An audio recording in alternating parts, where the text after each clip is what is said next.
everyone, I'm Nishtha, Hi everyone, I'm Sukanya. and we are your hosts for Intersectional Feminism Desi Style, brought to you by Feminism in India. Welcome back to our show. So, Kanya, can you please tell our listeners what we're going to be talking about today? Today we will be discussing representation in pop culture. We all know that art is a collaborative process and it must reflect the realities of all individuals and groups in the society. But most of the times, we also see that pop culture is dominated by narratives that are exclusive of diversity and truth in terms of representation. It is very important that we address intersectionalities and the cyclical impact of caste, class, gender, sexuality, and all other factors that do govern individuals and the society. So, today we have with us a guest who has a very rich body of work that reflects the politics of representation and parity. I am so excited to welcome on our show today Jyoti Nisha, who's an independent writer and filmmaker based in Mumbai. She's an experienced journalist, a trained academic writer, screenwriter, and filmmaker with 10 years of work experience in print, audio, and TV. She's also the writer, director, and producer of the film B.R. Ambedkar Now and Then, which explores Dr. Baba Sahib Ambedkar's life symbolically, politically, and delves into representation and assertion of Bahujan politics in today's times. Recently, she was also the director's assistant in the film Gili Pucci, a part of Ajit Dastan's anthology on Netflix. Jyoti, thank you so very much for taking out the time today to speak with us. Thank you so much. It's a great opportunity to connect with you guys, and I think I'm ready now. To be able to answer your questions, and also, I mean, if people are listening, them too. Yeah. Could you tell us a little bit about your journey as a filmmaker? Did you always want to become a filmmaker, and what made you want to get into the arts and especially into filmmaking? I really liked stories. I think I would say.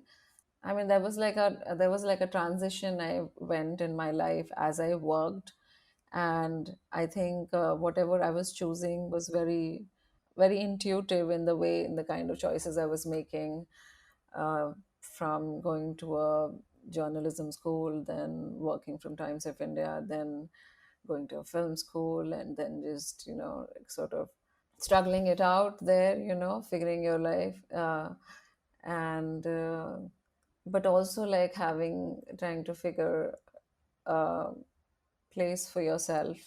That, and so initially it was just like, for me, I think writing is first, filmmaking is something I am I I I mean, I don't know, like, there are brilliant filmmakers out there. I think I'm just learning right now. I would just say that. Um, Documentary filmmaking, I would say, because I think this is the closest way you can connect with people, and document their lives, or just record a spectacle or whatever. So I think, more than fiction, I mean, both have their own power, but it's like something very visceral in that sense, and more oriented still as a writer than really a filmmaker. I'm still learning that, and I think I have a long way to go. But for sure, stories, always. It has always been stories.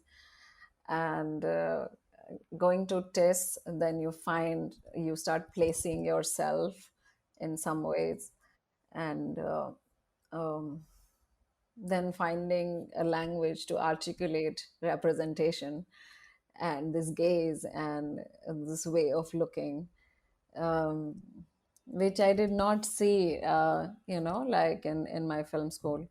So, Jyoti, when you were speaking, you actually gave me a great way to segue into what we want to kind of talk about in this episode. Although I don't think one episode is really enough to demystify this word, but you also spoke about articulating the language of representation. And many times, we sort of get, when we talk about, especially when we talk about representation in, say, media or in the films that we're watching, in fiction especially, a lot of time representation becomes about what's on screen and who you are seeing on screen, and not so much the decision making powers that sort of happen behind the camera and the decision making powers that happen in writing rooms, which from where you really understand like what is culminating on screen, like you said, writing that moment that is playing out in front of you. So how important do you think then becomes representation, not just visually but also in aspects of filmmaking and film creation, that we as audiences don't always get to see up front, but the impact of which is very much always on screen? See, it's very question same, no? Like it's a connection between power and power relationship, um, and that's what I've explored in Baujan spectatorship as well. You know, the connection between ideology and the state apparatus and people who are driven by that ideology. So there is this way of looking of absolutely it exists. It exists, and there is a way of looking that also exists, but it has not been represented. It has not been. It has been excluded in that whole idea of representation. Only if you have excluded or stereotyped or have created a set criteria of looking at people, then you know, like that makes a connection. It's very clearly makes a connection. What are you representing? Anybody who's writing about it, or somebody who's making a film about something like a caste or gender, you see those frameworks outside the country as well. You know, like you see that in black cinema, you see that in Mexican cinema. So you see in regional cinema in India. So you see that in Tamil cinema, you see that in Marathi cinema. So there is definitely like a way of looking, which is again oppositional, you know. And that way of looking has been created. It's a different kind of agency. And this is the moment, like you know, it's been brewing up for a while, and it's the way mm, a majority of people are looking, and now relating with it, connecting with it. And there is 100 years of cinema then. So Um, Jyoti, also, while addressing the issue of Brahminical gaze in films, you have spoken often about Bahujan spectatorship, and which offers an alternative visual representation of marginalized experiences on screen. And you have also insisted that you prefer the term Bahujan to Dalit. So, in this context, could you tell us a bit more about the importance of semantics in social integration and how language often creates another layer of oppression when it's not scrutinized for political sensitivity? Language is sometimes the first layer of oppression that people have to encounter. Basically so इतना section को तो पढ़ाया नहीं तुमने इतने time तक. So what language? You know, so obviously the language, the that creation, so that language, it was not there only, you know. So when it was not there only, like how do you expect like suddenly, I think so. And then again, it's a question of power, you know, why the language was denied, education was denied, the ability to you know, offer sacrifices was denied, and it was only to those, I mean, who had you know, power in that sense. Bahujan identity, I looked at it because I had heard a lot about Sahib Kanchiram, and this whole amalgamation of SC, ST, OBC, you know, like the 85% population of this country, to be able to connect them together into this one thing. And it is also, the idea is because these are all uh, different caste and subcastes. Caste के अंदर भी subcaste है ना. So if you want to annihilate caste, what do you have to do? You have to kill caste and bring them into one identity, which is a political identity, which also connects with the with their population as well, you know, and their representation. So I saw that, and then he has any which way, like it was he explained it from the concept of a pen, you know, the 15% are these Brahmins and Baniyas, and the 85% are these.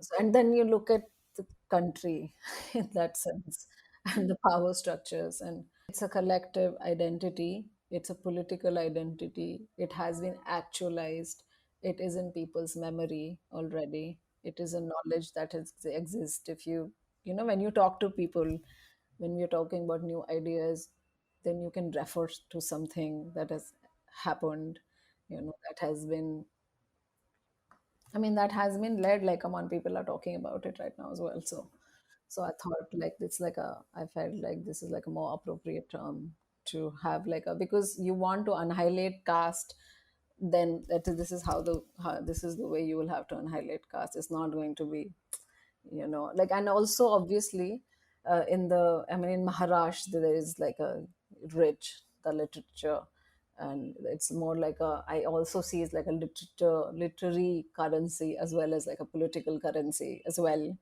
And it's also like there is knowledge and there is literature where the lived experiences of women and marginalized community, in terms of their poem, in terms of their stories, in terms of the literature of, like, let's say, Urmila Pawar, or I mean, in this time, or like Cynthia Stephen, and so many young people, as well. You know their names, Divya, or like the list is really long. So I think I mean, that's why I chose this, because if we manage to annihilate caste, trust me, like, we'll be one.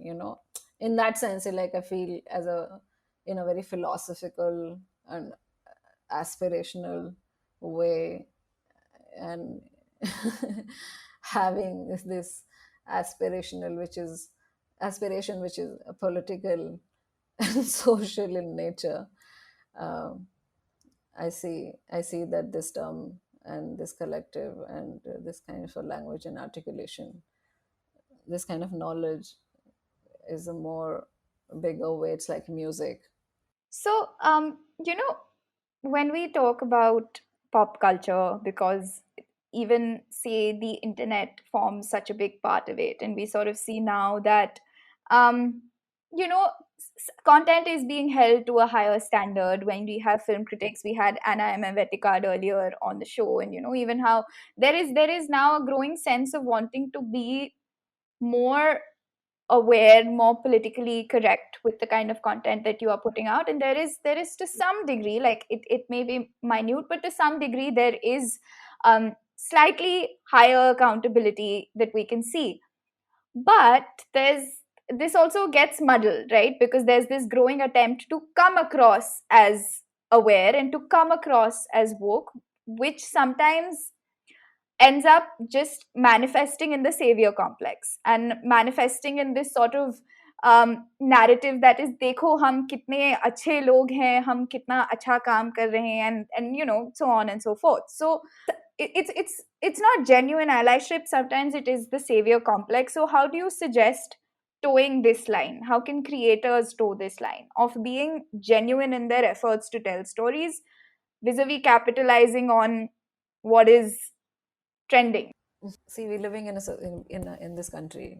We live in a society. It is conditioned by a certain kind of responses and behaviors and practices, which are like conditioned. When I say the way you treat people, the way you look at women, the way you objectify them, the way you uh, how voyeuristic you are, you know, in a place like where you have these apps, and so there is a way you are again looking, and that has been practiced, and what I feel is like it's so required to be questioned. And why hasn't the popular culture questioned this? But perhaps it is popular, that's why it doesn't question it. so so again, um, these are very critical thinking, well, questions. And so when you are I think when you are able to sort of look you're able to place yourself in a society which is conditioned by certain kind of responses and behaviors and practices, and the way you are even treated in your friendships and relationships and love, and the way stories are represented, who is getting love, who is not getting love, who is at the periphery, who is a criminal, who is who's being sexualized, overtly sexualized, who is being colored. The list is so long. So it's a way of looking, and um, it comes from a place of idealism, some, and it is comes from a place of ideology, which is idealized and conditioned. So so I think it's the response you have, like, now I feel like, as I've been reading about it, and and it is also like one kind of an affirmation as well. Okay, you can have this perspective as well, you know. कि नहीं, the popular culture's representation of its monolithic idea of Hinduism, or there's very funny stereotypes here and there and tropes, uh, उसको sincerely कम कर रहे हैं, काफी कम किया है, ये बोलूंगी मैं। कर सकते थे, absolutely, yes, there is no doubt about it. If it was not, if it was not filmed, it was written, so I see. So then only that, then that's where like my whole criticism also comes from. अच्छा, फिर क्यों नहीं लिखा, मतलब इसका story ऐसे ही क्यों बोला कि तुम 1930s में भी उसी तरीके से क्यों देख रहे हो, फिर 70s में भी उसी तरीके से क्यों देख रहे हो, फिर 2020 में भी वैसे ही देख रहे हो। अरे आई वाज लाइक, अरे ये तो कुछ प्रॉब्लम है। So this is their way of having an ideal society where somebody is in position of power, and some people and communities are marginalized. Arey, just forget even marginalized people. Think about women. How many stories of women position of power, कितना देखा है आपने? I was just like thinking, कुछ कुछ एक डेढ़ साल से मैं सोच रही हूँ कि how, what kind of women get love, मतलब ऑन स्क्रीन भी किसको मिल रहा है प्यार, क्या है उसका, what is this definition of that woman, you know. मैं उस डेफिनेशन में फिट नहीं हुई तो फिर बहुत प्रॉब्लम हो रहा है लोगों को। But I feel like, why should I fit? Not just like me, why should I fit? But फिर प्रोड्यूस नया कैसे करोगे, लाइक कुछ कुछ नया नहीं करेंगे ना हम, फिर लाइक आजादी नहीं होगी। सो आई थिंक बहुत आपका स्टोरी बहुत बोलता है कि आप कितने आजाद हो, आप कितने फ्री हो, आप क्या नॉलेज को मतलब खाली टोकनिज्म कर रहे हो कि रियली उसमें जा रहे हो आप जाओगे तो फिर ऐसे जाते जाओगे, समझ रहे हो मतलब। so i think so I think it is not something like you can tell a person, or in history of like अभी if 100 years of cinema में मैं तो यहाँ से तो ऐसे ही देख रही हूँ कि I see oppositional only. What do you say? It's a very interesting space also, as popular culture is very interesting. At least you can oppose it, you know. In that sense, I feel. And it is also like a place where like a fan of hooks, and a fan of like obviously Ambedkar and Periyar and Sandra Harding, and I don't know. At least these are academician. I'm in love with Michel Foucault, I think so. So I feel, I felt like it. I'm not just doing. I'm not doing it. I did not at all did this or write this with an agenda कि अरे मेरे को कुछ ऐसा बड़ा कुछ करने वाला है ऐसा इससे. I just felt like, अरे why didn't you see it?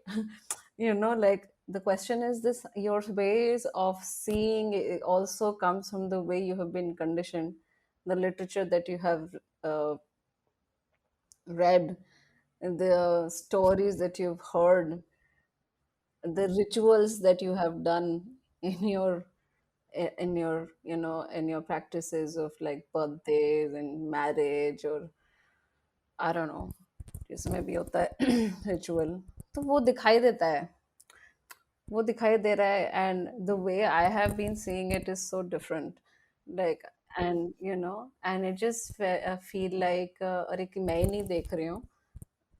So many, at least in 70, 80 years, 70 years तो definitely last, कुछ इसमें तो बहुत लोगों ने लिखा है, मतलब the list is long, you know.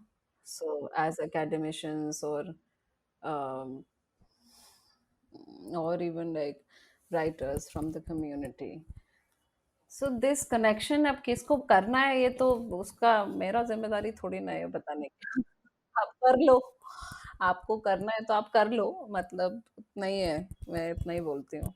और वैसे ही देखते भी हो तो इसमें कुछ it's very very purely from a very critical perspective that oh I see you too, you know, and I see you too, and I see that this is something, it has such capacity, it has such, cinema has such capacity to shift perspective. You create a culture of literature. It's just not one book, it's a whole. You write something, then people talk to you, then you talk back, then you again write something.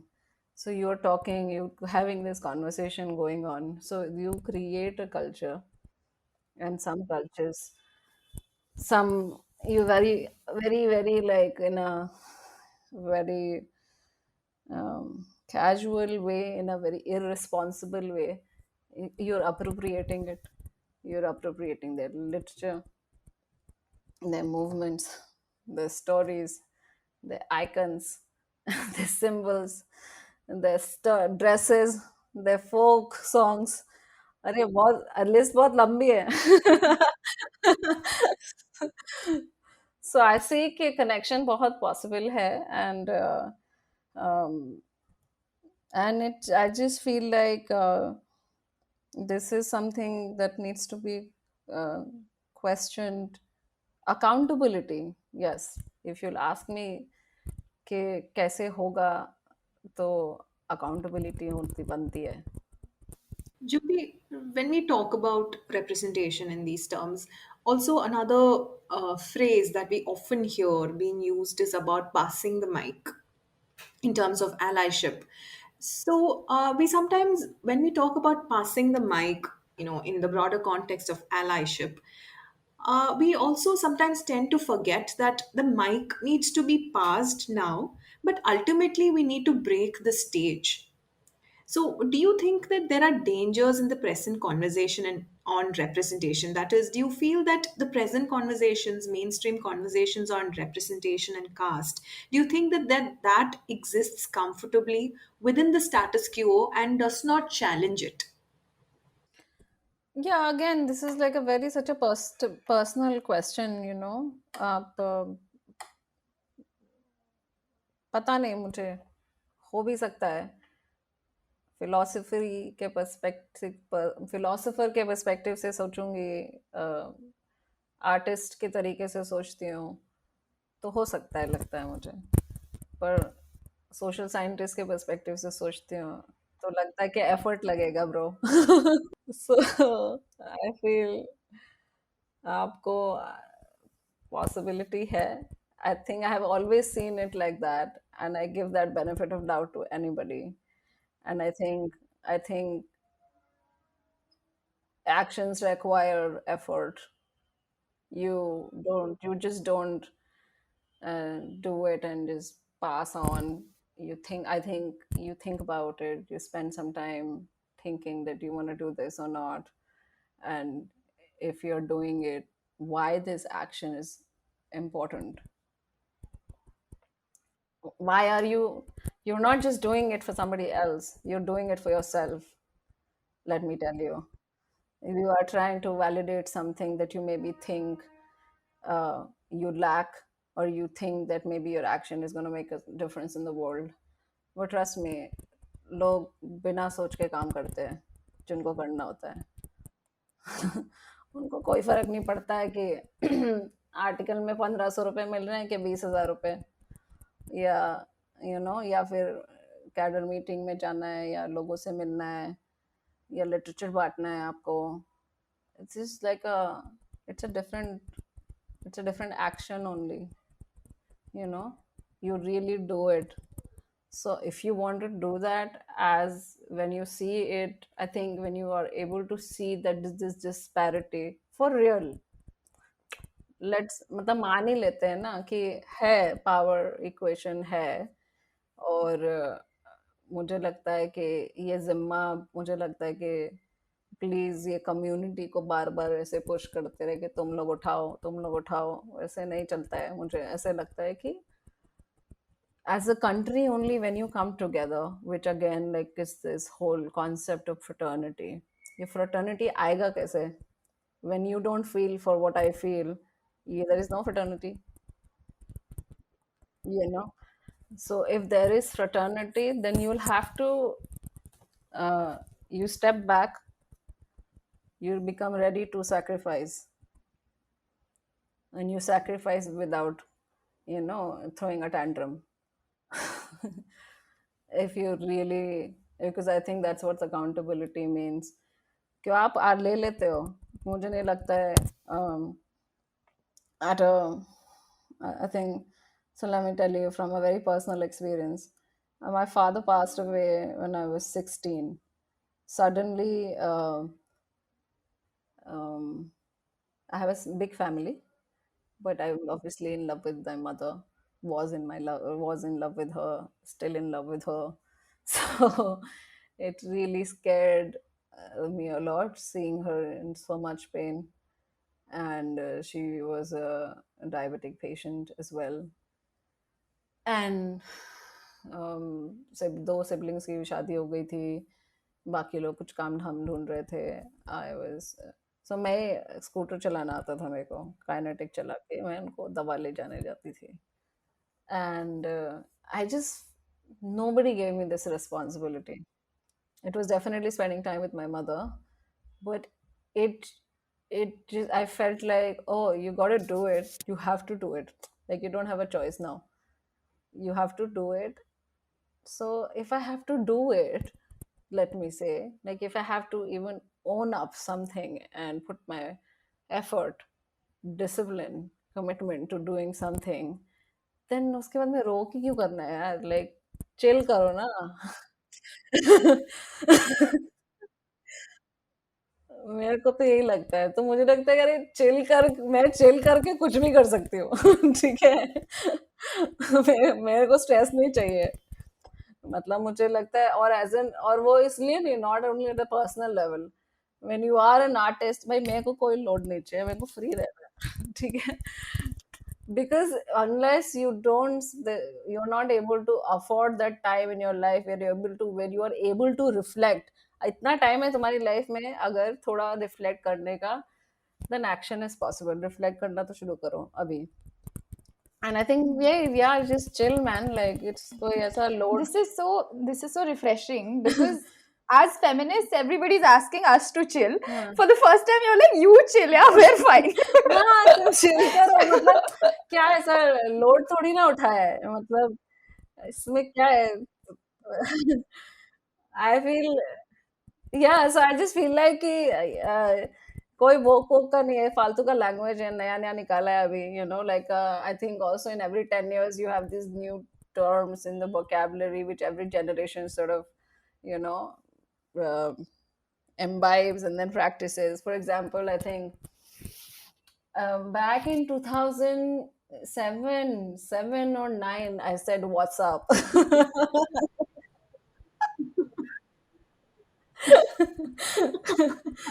सो अभी ये वो चल रहा है चलो I think like that I think if you're sincere you just do it and because you really feel for it and you first just do it for yourself. You are not doing it for anybody else. You think your action makes bring some validation and some progress in the world, just do it man, क्या problem है ना? So, now as we're coming towards the end of this episode, I have a question for the philosopher artist in you and not the social scientist.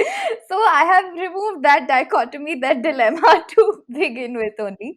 So, you started with talking about how when you see a film, you cry because the film moves you. So, in some sense, like films do restore some faith in, say, transformative power of art because some films, like you have the 100 years of cinema which has shown one thing, and then now we see कि कुछ थोड़ा बहुत धीरे धीरे change आ रहा है. So I wanted to know, like, can you tell us a little bit about your personal journey making your film on Dr. Ambedkar, and what is your hope for there being a more oppositional consciousness in our films going forward? What was my experience making this uh, I have grown is what I'll say in a lot of ways. um, it's a different making thinking about something and making it two different ball games. um, having First of all, having a story to tell is something you look out for. Okay, when you're convinced that you want to tell this, then you look out for ways to tell it. So uh, from starting, I don't know, it was very instinctual. I'm a slightly impulsive person. I work on impulse, not all the time, but I work on impulse. I feel कि intuitively कुछ हो रहा है, लग रहा है. Comfort, थोड़ा space भी कंफर्टेबल था, लेकिन बहुत सारी चीज़ें मेरे को भी नहीं पता थी. So the technical side of it I learned a lot. I am still learning and like I said in the beginning, okay, I see now in my own film now because it's been going on for a while, and I started more like a writer than thinking of doing it as a documentary filmmaker. Um, so many things change. The way you manage money, I don't know. I mean पैसा भी आ जाता है, ऐसा इतना कोई बड़ी बात नहीं है. तो आ ही जाता है अगर आप कुछ इम्पोर्टेंट इम्पोर्टेंट नहीं कुछ, I don't know, like a story which connects with you, with people, which has something, some kind of bearing. It could be anything. It is not necessarily just like what I'm saying.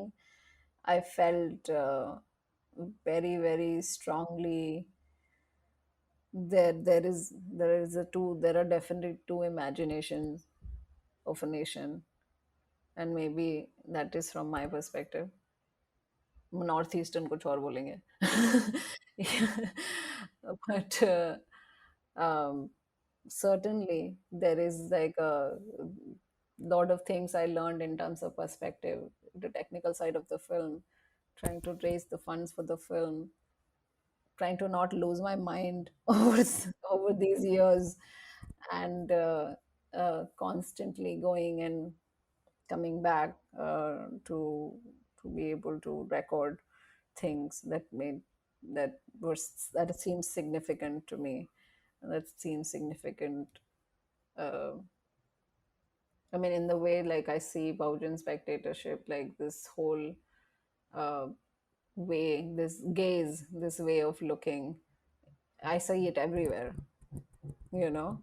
So um, so I think gaze has this. I have kind of established that connection, and it is so apparent in the way we look and in the way we treat people, and it is so ideologically driven.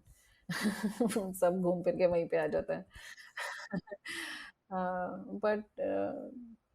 But yeah, like I learned a lot of things. I'm still learning. I think I have a long way to go. I'd like to um, I hope to make more films for sure.